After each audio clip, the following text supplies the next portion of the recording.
¿Preguntas? Para la cámara.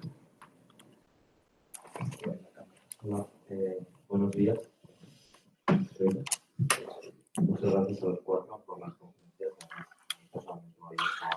Un campo bastante desconocido.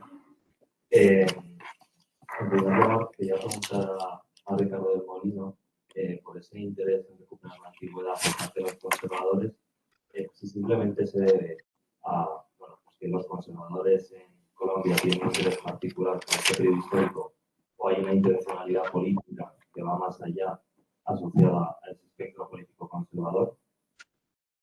Entonces, eso. Luego, en segundo lugar, a la profesora Elicine, no sé si quedó bien el apellido, pero si no me disculpas, por favor. Sobre esa historia de Europa y la Segunda Roma de Rizzi, creo que ese era el título. A ver si podías explicar un poco más el contenido de esa obra y a qué se refiere particularmente cuando habla de esa Segunda Roma, creo que eran los años 20 del siglo XX. Bueno, eran esas dos cuestiones.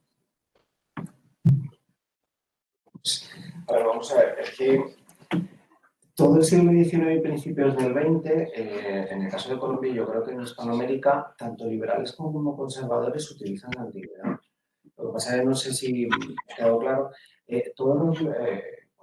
no me he hecho entender, los liberales durante todo, sobre todo en la segunda mitad del siglo XIX, en toda Hispanoamérica y sobre todo los liberales positivistas, van a llenar sus discursos de referentes grecorromanos, pero dentro de lo que el profesor Peiró habla de cultura, de una cultura clásica. Entonces llenan sus espacios de modernidad, los llenan de musas, que también lo vimos en el Congreso en Alcalá de Henares. Es decir, los liberales utilizan toda la iconografía, las referencias, los estilos, la moda y sobre todo porque además están construyendo Atenas burguesas, ¿no? Las Atenas burguesas hispanoamericanas. Entonces eso es verdad que a lo mejor no he hecho hincapié, pero los liberales lo están utilizando. Lo que yo me he dado cuenta al hacer primera aproximación a la historiografía de la historia antigua es que los conservadores contestan desde la academia y desde las raíces. Es decir, vosotros estáis llenando todos los parques, las óperas, los paseos de cultura clásica para esos valores de la modernidad. ¿Y qué hacen los conservadores, al menos en Colombia? Se repliegan, utilizan además una institución y dicen no, pero el relato lo vamos a construir nosotros.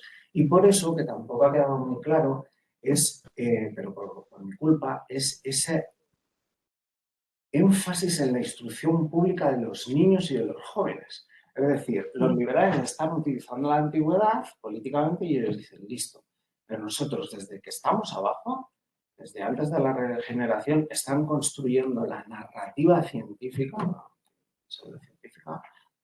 y luego ya cuando se hacen con el poder, no luchan con una iconografía no, sino con el relato.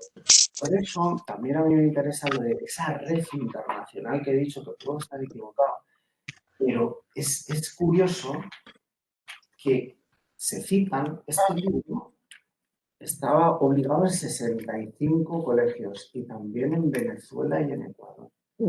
Es como permítanme lo que voy a decir, que es un anacronismo. Hay como una especie de fuente Q, que no sé cuál es, de los católicos, conservadores, algo así, que quiero localizar, no sé si es Cantú, no lo sé, pero hay algo que se están movilizando desde eso, desde la academia, la institución. Además, y ya para acercar el micrófono para que pueda escuchar bien. Perdón. Y ya para acabar. Y además en esa red conservadora científica que se están oponiendo a... Tengo un colega que fue el presidente de la Academia Colombiana de Historia y me decía, Ricardo, tenemos que estudiar el siglo XIX. Pues es que yo no lo voy a hacer. Y me decía, porque mira, En los debates del Congreso parece que los conservadores siempre ganan, teóricamente, cuando utilizan a Julio César, tal, no sé, y es eso. Ahora me estoy dando cuenta que es que se están como oponiéndose a esa utilización de la antigüedad liberal desde la teoría, y ya para acabar, Marcelino Menéndez Pelayo, en esa supuesta red, por favor, que es hipotética, que yo creo que hay algo, Marcelino Menéndez Pelayo reconoce a Miguel Antonio Caro que es el mejor traductor de Virgilio. Y le hacen un 1882, perdóneme que no me acuerdo, y le reconocen como el mejor traductor y que le tenemos es decir, en esa red no solo viene o de Estados Unidos o de Europa, sino la están construyendo. Y yo creo que de todos los países hispanoamericanos en esa narrativa conservadora. Pero por favor, la antigüedad la utilizan también los liberales, pero no están preocupados en la narración ni en la narrativa porque para ellos empieza desde la independencia. Además a ellos les interesa la ciudadanía, la república y ellos, pues, pero no sé si me he hecho más entender. Leonora tenía... No, lo que quería decir que, bueno, me puse a trabajar sobre Cesare Cantù y verdaderamente es el historiador que hasta la década del 50 en Latinoamérica tiene digamos, es el que tiene la voz hegemónica en cuanto a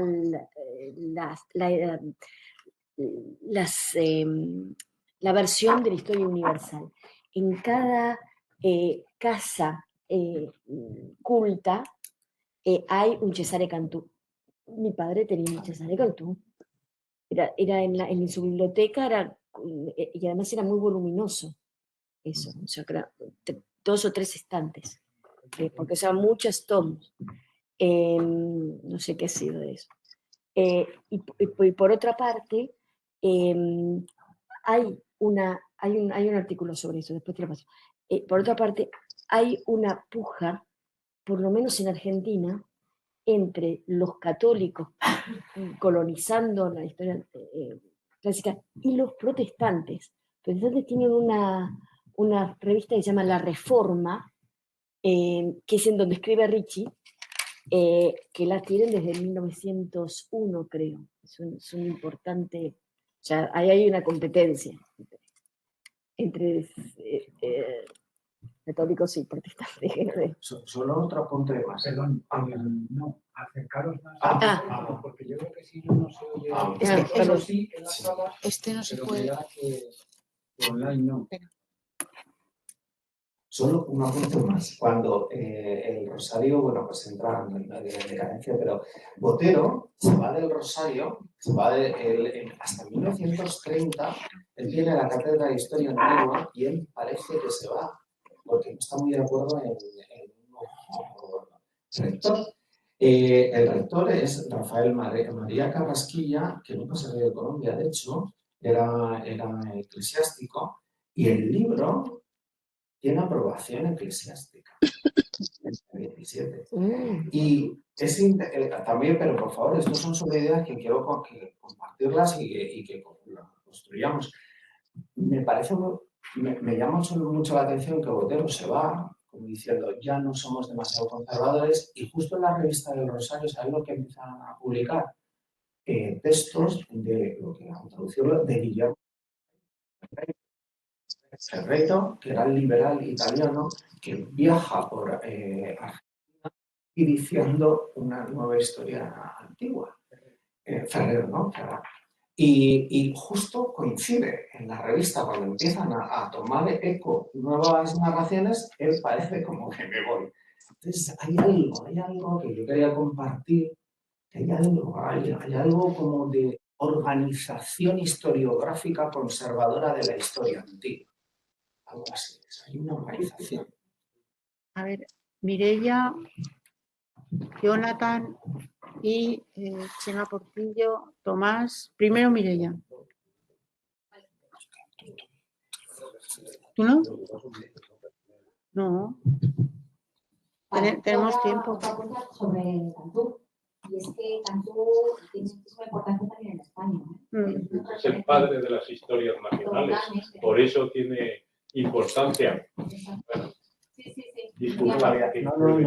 Sí, por ejemplo, en las memorias de San Román, lo dice, ¿no? De las lecturas que la ha hecho y tal, siempre, además con entusiasmo, y era liberal y causista y demás, ¿no? Y había leído con entusiasmo a Cantú. Entonces, bueno, no sé si puede ser solamente considerado como una referencia de los conservadores, ¿eh? Desde luego, además, hicieron varias ediciones. Creo que estaba mirando la primera traducción, porque primero lo leían en francés, traducido al francés. Y después ya se hicieron las traducciones al español y se leía en español. Se hicieron varias ediciones en español. No sé cuál es la que tendrías de tu padre. 3. No, en español, sí. Una marrón, sí. me acuerdo. 41, 47 sí, luego se van haciendo ediciones y demás. O sea que es un autor que tiene muchísimo peso también en España, ineludible. Y también aquí, o sea, no de paso a tantas empresas que no citan españoles, es que los españoles están bien a quienes citan, ¿eh? A Cantú, después pues, a Curtius, a Miguel, son unos referentes que tienen en España también. Jonathan.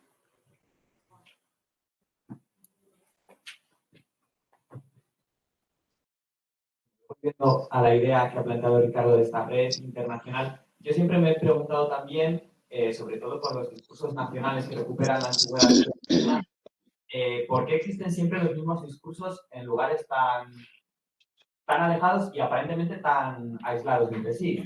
¿No? Porque ayer estuvo un chico hablando de Córcega y decían lo mismo que decían los vascos, lo mismo que decían los irlandeses, los escoceses, los alemanes. Y ahora, estudiando la historiografía nacionalista vasca, me ha sorprendido que hay una generación de jesuitas que hacen una recuperación de la historia antigua, de los autores clásicos, que claro, yo me quedé, dije, ¿por qué todos son jesuitas? Y me ha resonado mucho lo que ha comentado Gladstone, porque yo también lo miré, lo del Ratio Studiorum, que le daba mucha importancia a la educación clásica, y me acordé también de Ricardo hablando de cómo la incautación de los fondos de la biblioteca de los jesuitas en Bogotá y que se hiciera pública promovió el clasicismo. Entonces yo no sé si los jesuitas tienen algo que ver, y quizás en el 19 si tienen algo que ver con la formación de las élites también, y este clasicismo que tienen. No sé, es una intuición que no tiene ninguna base, pero yo lo lanzo para tu red esta masónica internacional. Chema. Sí, también muy rápidamente. Ignacio. Una cuestión que yo creo que a quienes estudiáis, me ha dicho a mí, ¿no? Sí. A quienes estudiáis esta relación entre historia antigua y la modernidad, yo creo que tiene que ser decisiva. Decías tú, Ricardo, que cuando empezaste a mirar tus autores que ocupaban de historia antigua, decidiste descartar aquellos que hablaban de la antigüedad prehispánica en América. Es que yo creo que ese es el problema que tenemos desde la Ilustración. Yo creo que es un problema uno de los problemas de la cultura occidental que nos genera la Ilustración, que nos ha dado maravillas, pero también nos ha creado algunos problemas. Y los problemas que nos genera la Ilustración es precisamente el de establecer un canon de modernidad que solo puede tener una historia antigua clásica. Y no vale cualquier otra historia. Tampoco vale la historia antigua de los vascos. Los vascos tienen que ser una especie de que encontrar también su lugar en el mundo clásico, y el lugar que encuentran es el de resistentes al imperio, repúblicas virtuosas que, eso sí, se cristianizan debidamente y entonces entran en el canon de la antigüedad patanegra, para entenderlo de la manera. Pero toda esta otra antigüedad que hay, pero hispánica, no sirve para nada. De manera que les crea una situación especialmente trágica para la interpretación de América Latina, y es la siguiente: no pueden tener constitución antigua. Por decirlo de otra manera, su constitución antigua solamente puede ser moderna a partir de la conquista, la de los caballeros conquistadores, ¿no? Yo creo que ese problema de la interpretación de la antigüedad flotante en América tiene que entrar de lleno en el discurso de quienes os ocupáis de esto, pero teniendo en cuenta que la Ilustración generó ahí un problema de consideración, que yo creo que es el que acaba en lo que nos ha contado también Carolina, ¿no? Ese debate del siglo XIX en Chile es un debate, creo yo, que tiene muchísimo que ver con la creación posterior de la teoría del uti possidetis, ¿no? Es decir, de que las públicas ideas se subrogan en el lugar de la monarquía. Por lo tanto, Chile es la capitanía general de Chile, con todo lo que eso conlleva, ¿no? Entonces es más que un pueblo alrededor de Santiago, que era algo realmente relevante. Desde el punto de vista teórico, no es todo Chile, ¿no? Y entonces ahí se produce una prima entre la teoría de los pueblos libres y la teoría de los pueblos como los auténticos herederos de la soberanía que no puede ejercer el monarca más a partir del 1808, o esta teoría de que es la de Diego Portales, ¿no? La que acaba imponiendo en Chile a partir de 1833, de que es el Estado el que realmente es soberano y por lo tanto el problema que lleva hasta hoy, ¿no? Hasta como tú lo has llevado muy bien, me parece interesante que arranques con el problema con la cuestión de la nueva Constitución de Chile, que por cierto se ha tenido un rechazo del 60% en territorio mapuche, creo que fue del 66%, fue todavía más alto, ¿no? Lo cual es enormemente significativo desde el punto de vista de... Y así, como me traía una última cuestión para ti, me pregunto si Raviñari tuvo que ser mortal, porque plantea se odiaban. Lo contrario, ¿no? Sí. Y claro, el aterrizaje por ahí de Altamira, predicando la civilización hispana, pues tuvo que ser también importante para este libro, ¿no? Digamos, Altamira lo que tuvo fue, hizo conferencias, pero no pudo establecerse. Y hay una carta de Sánchez Albornoz que dice, ¿por qué estoy yo y Altamira no? ¿Le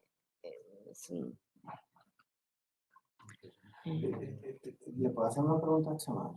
Pues solo una. Es que mira, Carlos Martínez Silva y varios dicen historia antigua hasta Augusto, modernas desde Augusto. ¿Eso desde cuándo? No sé. O sea, cuando separaban la historia antigua de la moderna, llevaban hasta Augusto en la antigua, en el Rosario. Y moderna empezaba desde Augusto. A los del Rosario. Sí, no, teniendo en cuenta la cultura política de la de otros años.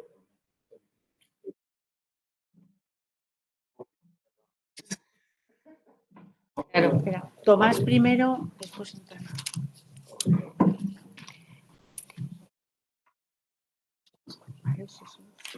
Bueno, Ricardo, me ha parecido, bueno, enhorabuena a los cuatro porque me ha parecido interesantísima. Y bueno, la idea está que lanza el canon católico en un momento determinado, ojalá vaya adelante. Pero claro, no, me quería relacionar con algo que ha mencionado Carolina, ¿no? Y es cómo hay antigüedades alternativas o mal vistas desde el canon católico de la antigüedad clásica. Lo que ya apuntaba en un momento determinado, en el 50 del siglo XIX, en Chile se paraliza un proyecto de traducción y se retiran aquellos que ya estaban publicados, traducción hecha por un sansimonista, por un socialista o progresista, porque son traducciones de Lucrecio, Lauto, potencialmente subversivas. Entonces, te quería preguntar si has observado algo parecido, ese uso conservador de la antigüedad clásica, esas traducciones que vienen de manos de conservadores. ¿Hay temas preferentes y hay temas vetados? ¿O hay autores que no se traducen? Que me llama especialmente la atención. Hay una tesis, hay una tesis que sí que está, hay una tesis de Lucrecio, pero ya es de 1820 y pico. 1920 y pico, una tesis. No sé, creo que sería interesante también ver cuáles son los autores que se traducen dentro de ese supuesto canon, cuáles no, porque eso existe y existe también en Chile de alguna manera, o hay algún paralelismo.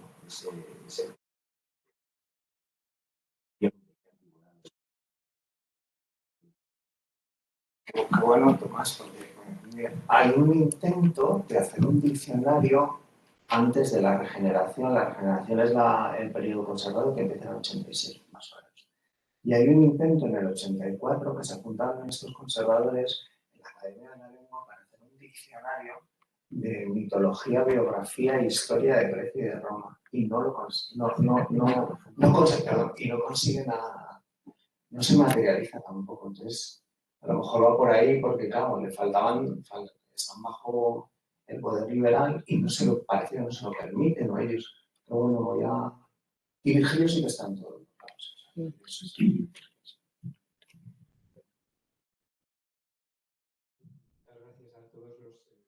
Gracias a todos los ponentes y los exponentes, pero tenía una pregunta muy breve ahora, precisamente al colega Gladson, y es simplemente, me ha parecido muy interesante la historia antigua en Brasil, pero en un momento dado ha hecho referencia, no sé si cuando hablaba de los efectos de la época de la dictadura a una antigüedad maniquea. Y me gustaría que, si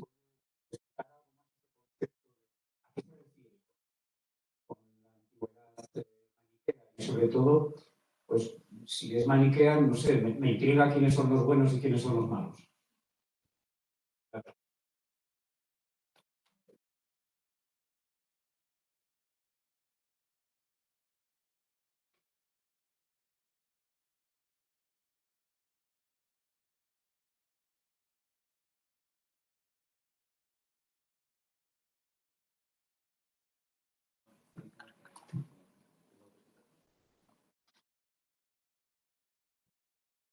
Por el micrófono que le podéis decir a ver si hay una pregunta para él. Gladson, ¿nos escuchas? Hay una pregunta para ti.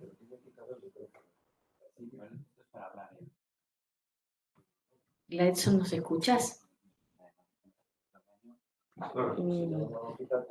Yo también tenía una pregunta para él. Bueno, no sé si podemos escribir en un papelito. Bueno. ¿Quieres que escriba aquí? Podemos seguir con el debate. Bueno, Una notita ahora. mientras tanto puedo hablar.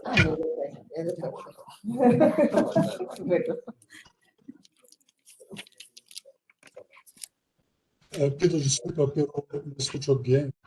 Pero Jonathan ha escrito una cuestión, ha hecho una referencia a una antiguidad maniquea. É de esperar a que se refiere quiénes são os buenos e os malos.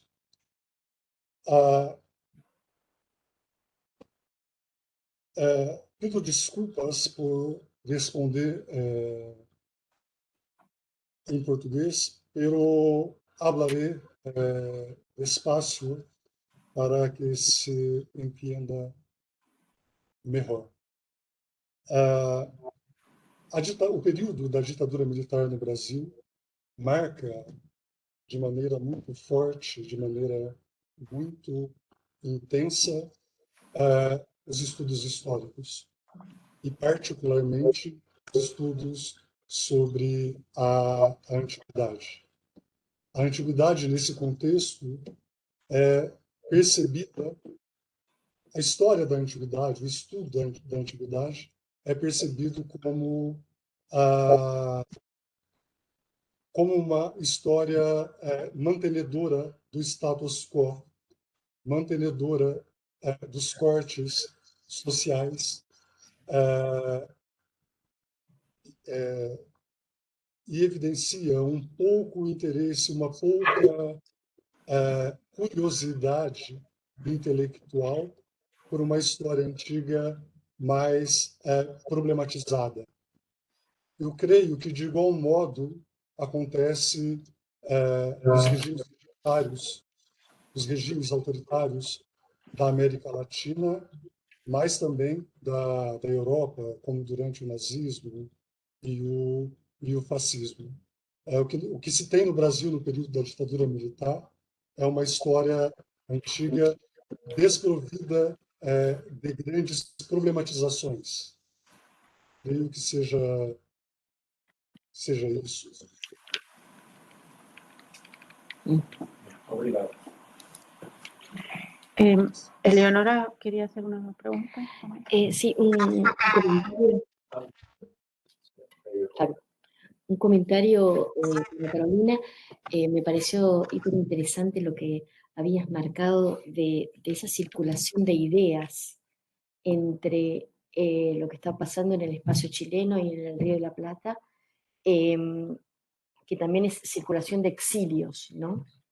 Pero están leyendo algo en común. Ahí me parece que ellos, perdón, están leyendo cosas en común. Ahí me parece que quizás mi hipótesis es que hay una formación escolar, o sea, que está funcionando en un lugar y otro, que permite bueno, que se entiendan y que puedan tomar ideas unos de otros, ¿no? Sí, muchas gracias, Leonora. Sí, hay, bueno, quisiera partir rápidamente respondiendo la pregunta del profesor sobre el tema de la influencia de la ilustración que comenta, que creo que es bien interesante. Creo que todos estos debates, tanto en Chile como en Argentina, están muy patentes allí las influencias de la ilustración, la idea del, bueno, Lutipos-Idetis, y finalmente lo que vemos es justamente el triunfo de la idea del Estado soberano, el triunfo del ideal portaliano a partir del 30. Y claramente también yo creo que esto se vincula también con el tema de los liberales y conservadores. Los conservadores también van a hacer una apropiación de esa antigüedad y a lo largo de 3 décadas van a tener mucho éxito en la consolidación de este modelo unitario, éxito que se extiende hasta el siglo XXI y que queda claramente, ¿cierto?, visto en los resultados de la Constitución, del plebiscito constitucional de septiembre, donde claramente la población sigue pensando en esos términos, bajo esos principios que estableció el conservadurismo chileno del 19 y que continúan. Fue impactante, sí, el resultado a lo mejor de las comunidades donde está la mayoría de pueblos indígenas a favor del rechazo, ¿ya? Porque fue tanto en la Araucanía como en el norte, por ejemplo, las comunidades aymaras también. Y eso todavía da para mucho debate y reflexión sobre a lo mejor una mirada excesivamente paternalista de parte a lo mejor de algunos sectores de la izquierda sobre cómo tienen que organizarse y configurarse también esos pueblos al interior del territorio nacional. Y bueno, ahí también se pueden estudiar varios elementos que provienen de unas miradas clásicas, pero eso ya nos sabríamos mucho del tema. Ciertamente creo que hay una circulación grande de ideas y circulación de viajeros en el espacio chileno-argentino que todavía se puede estudiar mucho. Muchos de estos aventureros, porque Daución Lavés es un aventurero, no es un erudito. De hecho, después en Chile todos hablan como muy mal de él porque no pudo llevar adelante el proyecto del Museo de Historia Natural, he visto como un oportunista, pero de estos viajeros entre Chile, Argentina y otros lugares de América Latina, habían varios europeos en la época que tenían cierto grado de erudición, que tenían la experiencia militar y que se iban un poco enrolando y acercando a los gobiernos de la época para ir estableciendo relaciones, conexiones, lazos. Entonces, en eso fue inteligente porque no solamente prometió cosas a O'Higgins y logró que le financiara, sino que también Ramón Freire, el siguiente director general, también va a confiar en el proyecto de Daución Lavés, que es un proyecto fallido. Y hay entonces, sí, yo creo una circulación de ideas en ese espacio. La formación escolar, todavía no lo sé, porque quizás yo tuve una época un poquito remota, ¿no? Como muy atrás. Claro. Pero sí, quizás ya a partir de la segunda mitad del siglo XIX se pueden analizar temas de esta formación escolar que permite este entendimiento. Claro. O los jesuitas mismos. Claro, esa es otra gran pregunta que salió por ahí, el tema de la influencia de la educación de las élites, de los jesuitas. Qué buena pregunta y qué complejo, no sé, ahí, Leonora, ¿qué piensas tú? Yo creo que las mayores influencias tal vez tuvieron con anterioridad a la expulsión. Entonces, los jesuitas también cambian un poco sus políticas cuando vuelven a América. No sé qué... Yo sí puedo decir que en 1767, cuando expulsan a los jesuitas de Nueva Granada, se democratiza la cultura clásica. Se derrama, o sea, las bibliotecas de los jesuitas se derraman y eso genera una apropiación política, ¿no?, de la antigüedad. Pero luego ya en el 19... Chile también es la Biblioteca Nacional, después la que se va a apropiar de la mayoría de las colecciones de los libros. Y de ahí se van a nutrir liberales, tal, se van a nutrir. Bueno, Seguiríamos con el debate, pero yo creo que podemos seguir en la comida, el café, en fin, paseando, porque ya se nos hace un poco tarde para la comida y bueno, pues cerramos aquí esta sesión de mañana.